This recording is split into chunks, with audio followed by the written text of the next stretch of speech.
தோட்டத்தில் விளைஞ்ச கேப்சிகம், அதுவும் வெங்காயம் தக்காளி போட்ட ஒரு குழம்பு.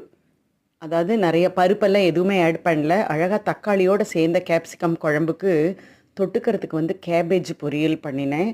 ரொம்ப சூப்பர். கேபேஜ் ரொம்ப இலசாக இருந்தது.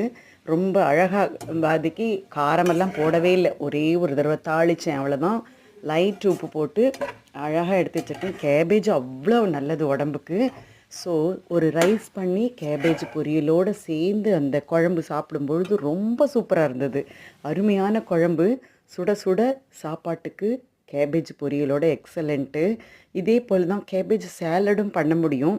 சேலடு பண்ணனா கேபேஜை குட்டி குட்டியாக நறுக்கி அதில் பச்சை மிளகா போட்டு லெமன் ஜூஸு பிழிஞ்சு தொட்டுக்க முடியும். பட் இன்றைக்கி என்னென்னா ஒரு பொரியலாட்ட பண்ணிடலாமேன்னு சொல்லி பண்ணினேன்.